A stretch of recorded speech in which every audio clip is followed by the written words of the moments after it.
destroys the possibilities. And hope. Hope is rebellion.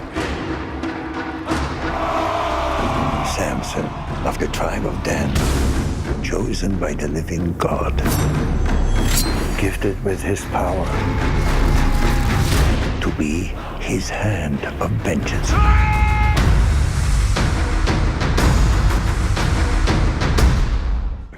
Great to have you guys here today. My name's Ken, and I'm part of the teaching team at Creekside, and we are into our second week, our middle week of our series called Samson, right? Samson. And this is a great series. What we're going to do today is we're going to talk about a little phrase that you and I use all the time, just simply two words, and those two words are if only. If only. Can you say that with me, please? If only. If only is a statement that we make about something that happened in the past where we experience regret about that thing that happened in the past. It may be that we did something or didn't do something or said something or didn't say something, and we regret the fact that we did not do that. And it happens to us, it can happen in all kinds of different ways, right? I mean, we'll get home, back to our room after writing an exam, and we'll say, if only I'd studied more for that exam. Or maybe we look in the rearview mirror and we see these blue lights flashing behind us and a little siren sound, and we say, if only I'd kept my foot off the gas. Or maybe we just say something really, really dumb and we turn around and say, if only I hadn't said that, right? If only. We've all said it. We're all going to say it. It's part of who we are. So I was 17 years of age and I was working at the grocery store part-time while still at school. And my sister and her boyfriend had borrowed my car. It was Halloween and it was 10 o'clock at night. And they came to pick me up because that's when the grocery store shut down. And so they came with my car to pick me up. They'd borrowed my car for that day. And when I got into the car, as soon as I sat down in the car, my sister said, Kenny, we got this really cool idea. I've got a big jacket that's way too big for you. We've got these work boots as well, and we got this full head mask of a super ugly old man. And we thought it'd be really neat if you put those on and went up to visit your girlfriend, who happens to be Carol, who's presently my wife. If you visit her with this outfit on and just go trick or treat, and it'll be really cool for her to kind of go, aha, I think it'll be a lot of fun. And I said to them, it's like late at night. I don't really feel like getting all dressed up and wandering over there, and I don't think it would be a lot of fun. But they kept after me and after me and after me. And finally I said, okay. So I put the big coat on, big trench coat, and these big oversized boots, and this head mask, this full rubber head mask right over my head of a really super ugly old man.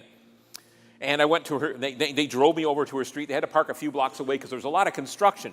In fact, her street was completely under construction. There were bulldozers, big digger machines, there was the orange fencing, there were piles of stuff and culverts and everything there. So they let me off, and I thought, I'm not just going to walk up and knock on her door. That would be too simple, too easy. She'll figure out who I am. So I got to work this up a little bit. So I hunched my back up and kind of dragged one of my feet, and I made this real growling sound up and down the street. So I made my way all the way up her street. I got there, and I would see little pieces of garbage. So I'd pick them up and pile them in one spot, and I wandered around in circles aimlessly like some crazy man, just walking around like that. And nothing was happening. Nobody came to the door of her house and said, aha, I know who it is, and nothing like that happened. But I remember while I'm walking around sweating like crazy in this stupid rubber mask, that there's these people coming down the street, and they saw me, and they covered their hands over their mouths and ran to the other side of the road and got by me real quickly, watching me all the while. I thought, well, that's kind of weird. And then there's some adults having this Halloween party in one of the houses on her street, and the one guy opened up the door and said, hey, come on up here, join the party. So I went to my kind of thing and went up the steps, got on the top step of the house, and the door slammed shut, the lights went off, and everything went dead quiet. And I thought, wow, this is kind of cool. Wandered around for a little bit more, and I thought, now, this is crazy. I'm going back. I'm not going to go to Carol's door. I'm just going to head back and meet my sister. So I kept up in character, dragging my foot along, and went down. And when I was like just a little short distance from my car, they started up the car as if to take off on me. So I realized they're going to go without me. So I pulled the head mask off, and they realized, oh, it's Ken, They said, man, you freaked us out. I said, you gave me the costume. Like, how can I freak you out, So I said, I just want to go home. I'm done with this. I don't want to do this anymore. And they said, no, go back. This was really good. Go back. Do something different. So I thought, oh, man. So I went, put the outfit back on again and went back up her street. And finally, after walking around, picking up more garbage and dumping it, I decided to just go sit down on her front porch. So I went, sat down on her front porch, pulled this head mask off, and immediately her cat, who hated me, jumped up on my lap. And then the front door opened, and she has a big brother, like her younger brother is really quite big, and he opens up the door, takes one look at me sitting on this chair and says, "Oh no, it's you, T." And he goes back in the house. The door opens up a little bit later, it's her father. She goes, "Oh no, it's you. I thought you were some like guy on drugs and you were like really dangerous. I called the police on you." So her house is up on this hill. You can see a lot of Brantford from her house, and I'm looking over to the right, and I can see these two patrol cars, lights flashing, whipping through the streets. They come up the street where her house is. They're zipping around all the bulldozers and the dirt. They come to a screeching halt in front of her house. These four big guys get out, all dressed with black outfits on. One's got a machine gun. One's got nunchucks. One's got a machete, one's got, baseball bat, and I'm freaking out at this particular moment. Her dad's freaking out, the cat is freaking out, everybody's freaking out, and they come to the front of the house, and her dad, he's a really quiet man, but he starts stuttering because he doesn't know what to say, and he's trying to explain to the police officer, "No, you actually know this guy, he's kind of normal, but he kind of did this, and we're sorry," and the police officer comes over and has a little chat with me about things. And I just started dating Carol, so I'm feeling really kind of stupid at this particular moment. At the same time, this is cool, and all of that's going on. And finally, I just said, "Look, I got to go." And I think she was actually taking a shower the whole time and didn't even know I was there, which is really kind of cool. So I just go, and I walk back, and I get to the car and take my stuff off. My sister says, "Hey, did you see those two police cars zip by? Wasn't that cool?" I said, "Yeah, I saw them, I did." But I can remember saying something like this to her: "If only I'd just gone home after work, if only." And I think for a lot of us, we can look back on our lives, we can do the if only about goofy things, funny things, humorous things that we've done. But sometimes we say if only, and it's really about something very, very serious, right? If only I hadn't said that, maybe that person would still be my friend. If only I hadn't acted that way, maybe my marriage would still be together. If only I hadn't done that, maybe my kids would talk to me. If only I hadn't acted that way, maybe I would be financially in much better shape instead of this swirling black hole of debt I'm in. If only. If only. If you look back 3,000 years to a city called Gaza in the middle of Israel, you're going to see a man in the middle of the city standing with his hands on this pole. And the pole extends to a big round disc-shaped stone. And he's going round and round and round this stone. And you look at him and you notice that his hair is kind of really poorly cut, very short. His beard has been kind of clipped off. But what strikes you most of all is that he has no eyes. His eyes are gone. Sockets are just there. And he's just going around in this circle, and his people are spitting at him and throwing things at him and mocking him. You can hear him say over and over again as he goes around and around and around, "If only, if only, if only, if only." Now, you know what his name is, right? His name is Samson, and he's the life that we are looking at during this 3-week series. Samson. Samson's life is told for us in Judges chapter 13, 14, 15, and 16. He has 4 chapters on his life, which is a lot of space for a judge. There were 14 judges. He was only one of them. Some judges only get a mere sentence of their life history. He gets 4 chapters. But the reason that he gets these 4 chapters is obviously because of the place he played. But what's fascinating about the account of his life is that it appears when you look at Samson's life and the record of his life, that his life teaches us more about how not to live than it teaches us about how to live. Here is a negative example about how not to live. Here's a man whose life is basically given to us to say to us, don't live like Samson. It's a little startling. If you remember Samson, I already mentioned Samson was a judge. There were about 14 judges, and they led Israel spiritually, civilly, and militarily for about 340 years. After the time of Joshua leading the children of Israel across the Jordan River into the Promised Land, until the first monarchy under King Saul. So during this space of time, there were these judges. The judges were not linear, they did not fill every gap in time. They would show up only when there was an oppressor who God had allowed to oppress Israel because Israel was disobedient to God. And the judges are people like Gideon and Deborah and Shamgar and Eli and Abdon. And of course, then we have Samson. Samson was a judge, and sometimes there were more than one judge. We believe that during the time Samson was a judge, that also Samuel, who's probably the greatest of the judges, was also involved in leading and helping the nation as well. So Samson was a judge. Samson was also a Nazirite, which is the title of someone who has taken a vow, a special vow of commitment to God. Nazirites were required not to do three things. One of them was they weren't allowed to touch a dead body, primarily, I believe it was a dead human body, that they were not allowed to drink eat grapes or drink wine or alcohol of any kind, and thirdly, they were not allowed to cut their hair. Most Nazirite vows are a short period of time. Samson's vow was from his birth, his conception actually, all the way, even before his mom is told that she needs to act in certain ways. So here he is in the womb, and his vow goes for the whole of his life. It's very unusual. The third truth about Samson was not only that he was a judge and a Nazirite, but thirdly, that he was given supernatural strength. Now, I personally don't believe that by looking at him you would say, wow, he could be Mr. Universe. I don't think that's necessarily true. And even if he was buff, his strength was way beyond that of any human being, no matter how powerful they can be. And let me suggest to you that I believe that the strength that he has was not just that he was physically powerful, but I believe he could jump very high. I believe he could run very fast. I believe he was extremely agile. It was just all of the physical dimensions of this man. He was like a superhero way back then. This is what Samson had. And you look at his life and you see his life and you see all of this incredible potential. And yet what I see is a man who's a mix of incredible potential and incredible weaknesses as well. And I think about you and me, and I want to say to you and me, I need to say to you and me, we also have incredible potential. You have within you gifts. You have the Holy Spirit of God if you are a child of God, if you're a follower of Jesus.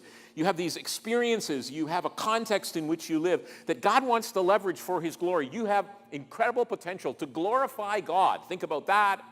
And to do things for the good of other people that God has given and entrusted to you.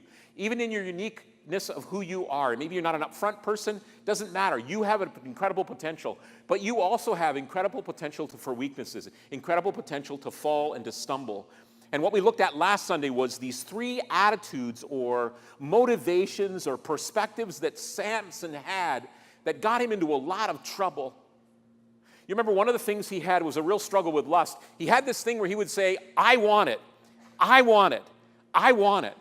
And in his particular case, he had this thing for women. He was a he-man with a she-weakness. He would look at women. He would be in a lot of trouble around women. We'll talk a little bit about it today. This was something that was a very weak part of his life. He kept saying, I want it, I want it, I want it. But it doesn't necessarily happen to be lust that's the problem here. Any kind of craving or pining after something that you want, that God would say to you, no, I don't want you to have that. And you want it, you want it, you want it. It could be money, it could be position, it could be possessions, it could be a whole bunch of things. If your life is driven by, I want it, I want it, I want it, without God in the picture, you're in a dangerous place. The second thing that we saw from him last week is that this idea of entitlement. Samson lived his life by saying, I'm entitled to it, I deserve it. And as a man who's a leader who often would experience, I'm confident, some loneliness, high expectations by the people, there might have been times when he goes, I'm done with all this. I've worked really hard. I've sacrificed myself for them. I deserve something. And even if I color outside the lines, even if I step beyond the no trespassing sign, I think it's okay for me because I deserve it. And the third attitude that he had was pride, where he said, I can handle it. I can handle it. I can go that far and not get burned. I can drink a little bit of that poison and not get sick. I can handle it. I can handle it. And so he would step outside of where God would want him to be, believing that he could handle it, that it was very easy for him to get back again. And these three attitudes, I want it, I deserve it, I can handle it, are dangerous because they push us or take us into places where we get into deep, deep trouble. And you're going to see that that's what happens to him. In fact, I believe that the I want it, and I don't care what God says, I deserve it, doesn't matter if I step beyond where I should, I can handle it, I'm okay, I can get out of this kind of attitude, brings us to a place where we simply say, if only I hadn't done that. If only I hadn't done that. And that's one of the things that I hear in Samson's voice as he's grinding the grain in the city of Gaza all these years for all these weeks and months and so on as people mock him. I want it. I deserve it. I can handle it. And this is where it's taken him. Well, last Sunday we looked at chapters 13 and 14. And this morning I want to look at chapters 15 and part of the way through chapter 16. And let me just remind you of where we've been. So, or actually, let me just kind of jump right in at the end of chapter 14, the beginning of chapter 15. If you want to read chapter 13 and 14 to catch up, or if you want to watch the teaching online from last Sunday, you can do that on our website. But let me just tell you very basically what's happening when you come to chapter 15 of the book of Judges, okay? Judges chapter 15. Samson was involved in a wedding to this girl he saw who was a Philistine that he wanted. And there's some conversation around whether he's actually married to her or sort of married to her or not married to her at all. But the text talks about her as his wife. Whatever the case might be, it's not the kind of marriage that we would understand it to be. I would argue maybe he's partly married to her, but not completely. But he has been mad. You remember he got ticked off at the end of chapter 14 last week? And in the middle of his wedding event, he runs away. He just disappears. Wedding's kind of off as far as he's concerned, or certainly the fullness of it. He comes back at the beginning of chapter 15 to be with her. It might have been weeks or months later. And her father says to him, the bride's father says, well, you disappeared. We didn't know you were coming back, so we gave her to somebody else. She's married to another guy now. And Samson's a little ticked. He wants it, and he can't have it. So guess what happens? Anger really rises up in him, and he does this crazy, wild thing. He goes and he captures 300 foxes, or jackals is another way to translate that term. These 300 animals, and he takes them in groups of 2 each. He ties their tails with a rope between them, and in the middle of this, he ties a bit of a firebomb. And we don't know if he traps them or he's just fast and he runs and catches them. Doesn't really matter. He releases these animals with this firebomb lit in, it's harvest time, it's fall, it's like when they're about to gather the harvest, into their fields, the Philistine fields, and into the olive groves. And these animals run with this fire through these fields and light all this stuff on fire, burn up their crops, burn up their olive groves, and the Philistines they don't know what's happened. What's going on here? What's going on here? And so they find out that Samson's the one who did it because of his anger. And they realize that he's related to this gal who he wanted to marry, and that's where his anger is. And so to punish him, they go and burn her and her family. And when Samson finds out about that, he gets into a fight with a bunch of Philistines and kills them. And then he runs away and settles in a cave in the land of Israel, a special cave that he just decides to stay in. He doesn't want to go home, whatever the case might be. He just feels he needs to do that. Well, the Philistines decide that they're going to go after him. So the text tells us that they gathered together an army, and we believe it would have been at least 4,000 to 5,000 Philistines are going after this one man. Okay, so they march into Israel, and they say to the Israelites, we want Samson, your judge. And the Israelites go, we think he's in a cave like over there. You can go ahead and talk to him. And they go, no, we want you to get him and bring him to us. So 3,000 Israelites come together to talk to Samson, okay? You think they're afraid of this guy? 3,000 of them go, and they say to Samson, the Philistines, they're over there, and they really want you, and remember, we're kind of related. would you mind kind of going, and we need to turn you in, and they want us to tie you up with brand new ropes to make sure that they hold you. Will you be willing to do that? And Samson says to them, I will do that as long as you promise not to kill me. And they say, we promise we won't do that. And some believe that the reason he said don't kill me is because I'll have to break the ropes and kill you. And he doesn't want to kill his own family, right? So they tie him up, and they present him toward the Philistines, bring him before the Philistines. And the text says that the Philistines, when they saw Samson walking toward them with these ropes around his wrists, they let out a big yell, and they start charging toward him. And the text says he breaks the ropes like they're threads and finds a donkey and grabs its jawbone, tears it out of the donkey, and begins to attack them. And it seems there's a lot of confusion going on when this guy's running. Imagine this guy running towards 4,000 trained soldiers by himself. Well, this is William Wallace in steroids. Okay, so they're freaking out at this particular moment, and it appears that they start clustering in groups to run away, tripping over themselves. And he gets them in groups, and he starts killing them in these groups to the point where he kills somewhere around 1,000 Philistines. It's just crazy what he does. And it's awful, and it's ugly. At the end of it, he's so thirsty, he calls out to God. I'm going to die from thirst, and God opens up the ground, and water comes out, and he drinks it, he names that a specific place. And that's where you come to the end of chapter 15. Samson has performed all these incredible things. And between chapter 15 now and chapter 16, we have a gap of about 18 years, okay? So we do not know what happened during those 18 years. My personal feeling is, and you can take it for what it's worth nothing, but it's my feeling. My personal feeling is that during that time, Samson is every once in a while showing up to remind the Philistines, I'm here, guys. You remember what's going on, right? Normally what judges would do is they would raise up an army to fight the oppressors, whether it was the Ammonites or the Jebusites or the Philistines or whatever. But Samson doesn't do that. He is an army, okay, by himself. He's better than any army, because here's the deal. You get an army, you got to recruit, you got to train, you got to figure out logistics of travel, and you got to provide food, you got to make sure you can move your equipment, you got to lay down plans. This guy just does it on his own. Gets up one morning and goes, I think I'll go after some Philistines. So they're like freaked out about this, right? So they back away from oppressing Israel. And for these 18 years, I'm sure that sometimes they would have went, those stories about Samson can't be true. And he pulls off something and they go, those stories about Samson are true. And so they back away from him, and I believe for that 18 years do that. Now we come to chapter 16, which is, in my opinion, one of the saddest chapters in the Bible. Because this man with great potential, this grand man who's been gifted in so many ways by God, is going to go down, down, down, down, down, so that you come to that spot where at the end of his life, he's standing there grinding grain, being mocked by people, saying, if only, if only, if only, if only. I want it. I deserve it. I can handle it, has led him to this place. And in chapter 16, he really goes down in a hurry. And I want to point out two actions that I believe, or attitudes that happen inside of him that take him to this place. And it's not a shocker that he gets there. It's just so sad that he keeps going down, down, down, down.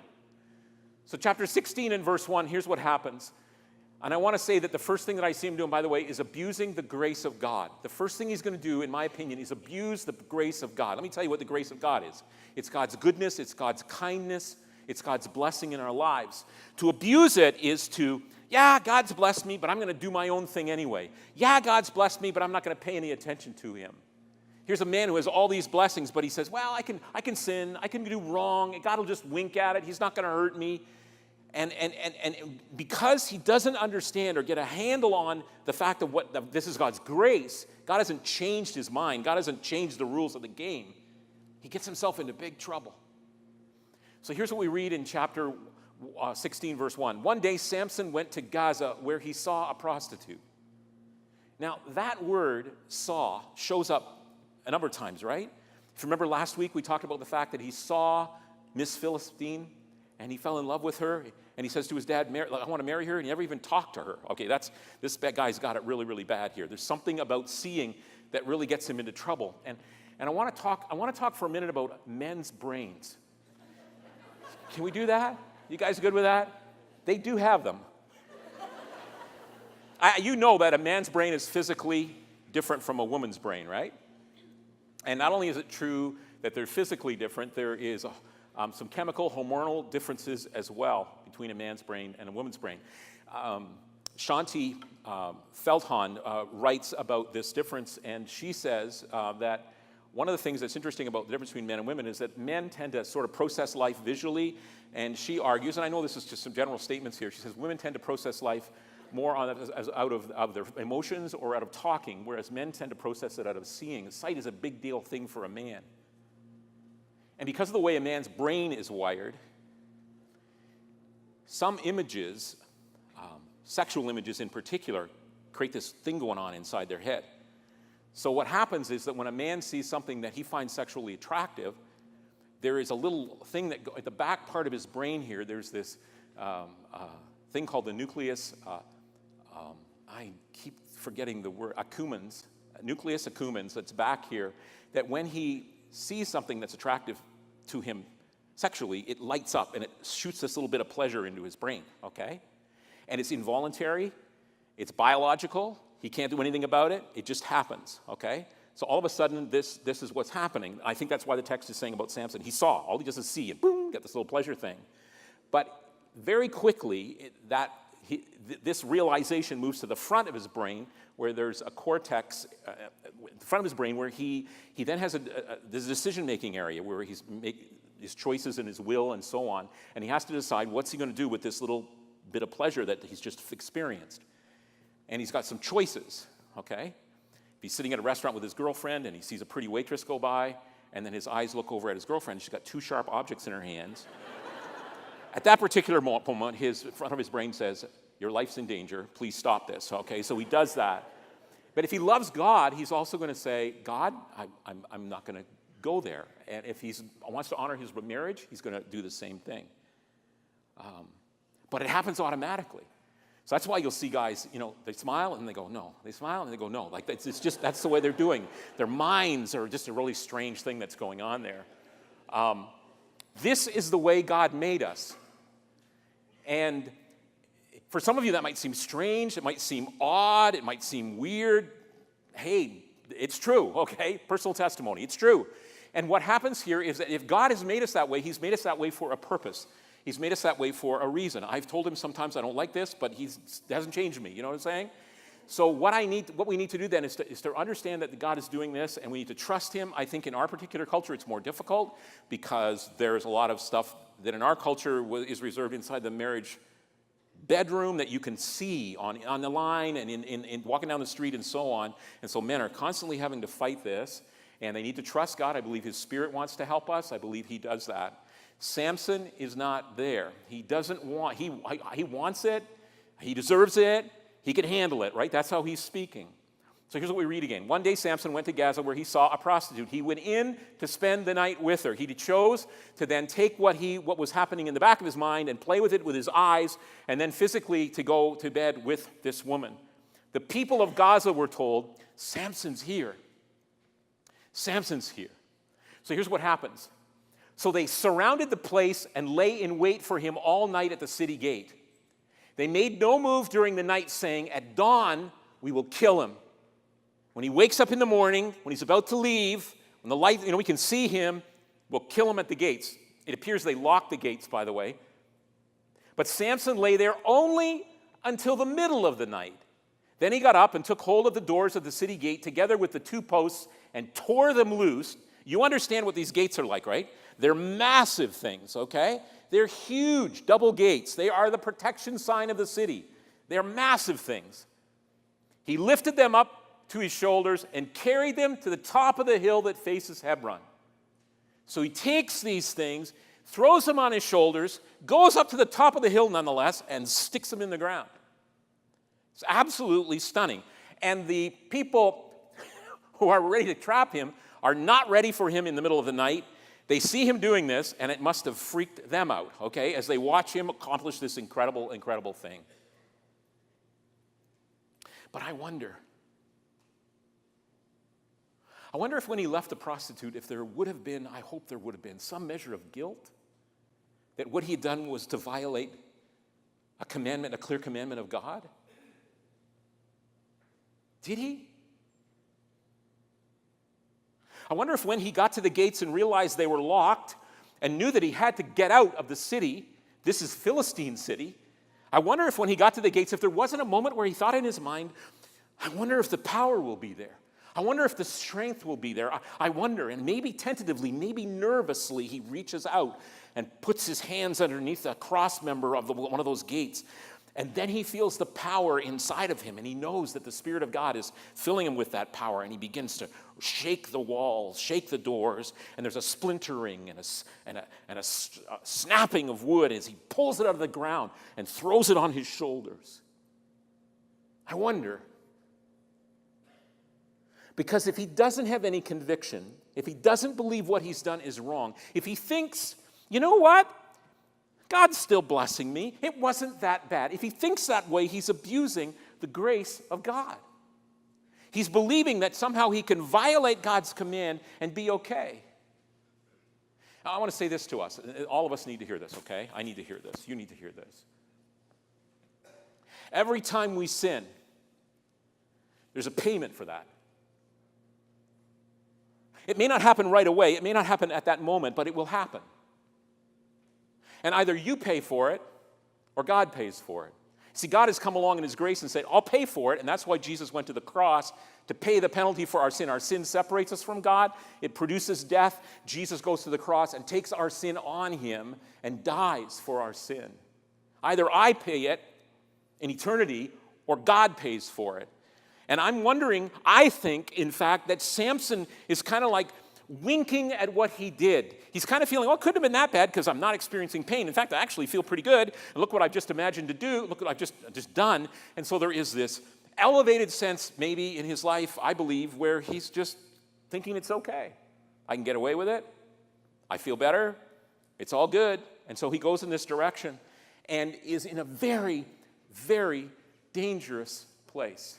A very dangerous place. Samson abuses the grace of God. And I would ask you, you see, here's what happens to us, and we're going to see this in a minute too. It's not like suddenly Samson fell into bed with this prostitute, like it was an accident or something. This is something that has gotten him to this place because he has been, I think, abusing God's grace all along. Thinking, I can get away with it, I can do this, it's going to be okay. You don't fall into something suddenly. It's a slow thing where you begin to move step by step into disobeying God until you think, well, it's not that bad, it's okay, I can keep doing it, I'm not going to be in trouble, and on you go. And then you decide or discover that some of those key values that you held, you sacrificed, and there's a brokenness, and you're saying in your mind, if only, if only, if only. So he abuses the grace of God. Secondly, he assumes his disobedience won't cost him anything. He assumes his disobedience won't cost him anything. Here's what we read. Sometime later, he fell in love with a woman in the valley of Sorek. There's a pattern here, isn't there?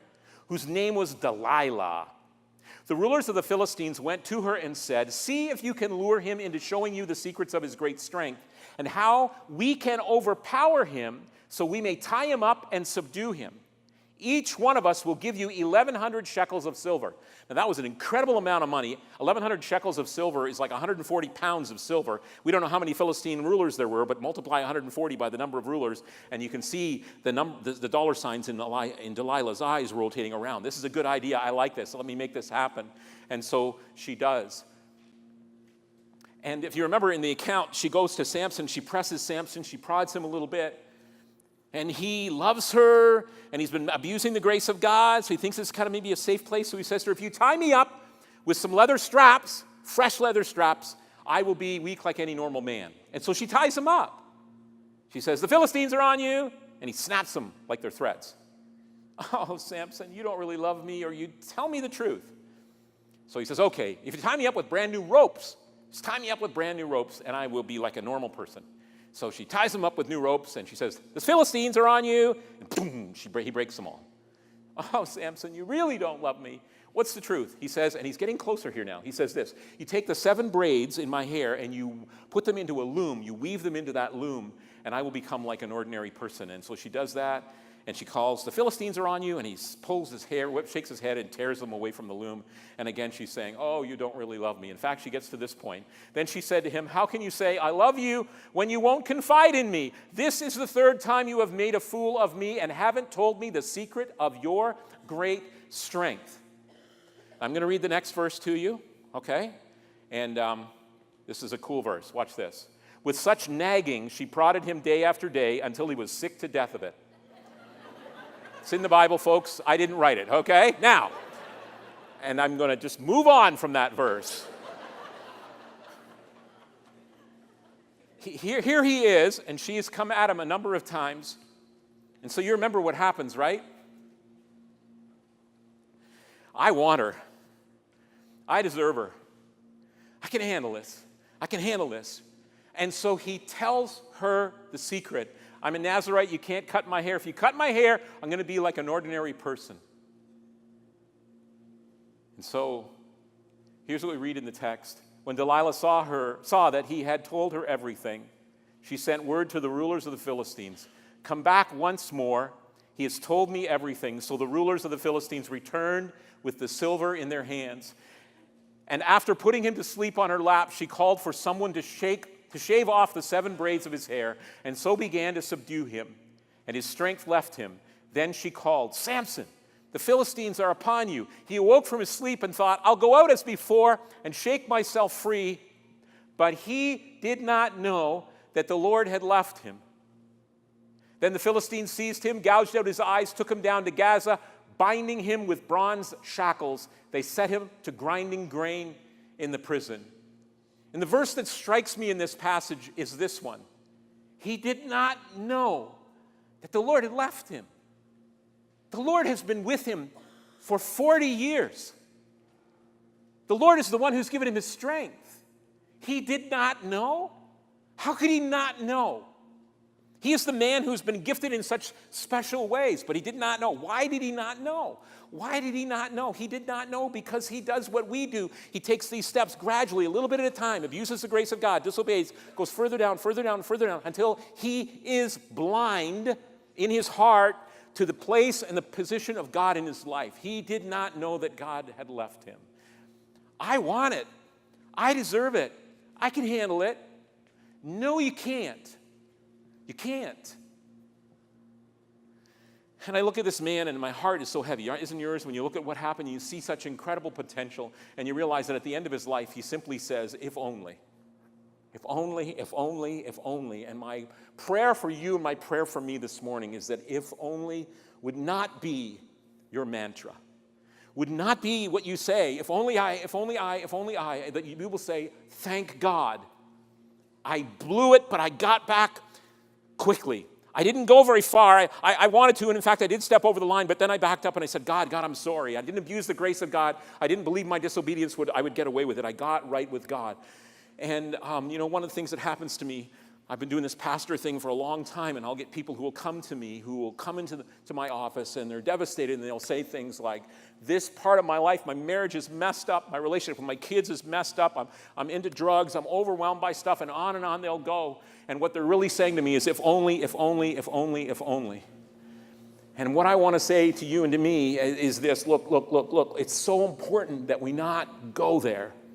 Samson's life is designed to teach us not to live like him, because this is the price, the penalty that you will end up paying. And if right now you're kind of playing around the edges and you're saying, I want that. I know God doesn't want it, but I want it. I deserve it. I've been faithful for so long. I've worked really hard. I've sacrificed my life. I've been faithful in my relationships. I think it's time for me just to step a little bit outside of that. Or if you're saying, you know what, I can handle it, I want to tell you, you can't. You can't. We stop right now. We turn around. We get right with God. We do that. Let's pray. Heavenly Father, I thank you for a book that is open about the lives of its heroes. I thank you for the Bible that talks to us not just about the good things our heroes do, but opens up about the bad things and warns us. So today is maybe a shot across the bow for some of our lives to say to us, turn around, get right with God. Don't be blinded by your sin. Live right. Honor God. And I pray for people here this morning that, Lord, maybe there are some just 180s that need to take place, like completely turn around, go in the other direction. And if that's the case, I pray that you might speak to their hearts. Thank you for being such an awesome God. And bless today. In Jesus' name, amen.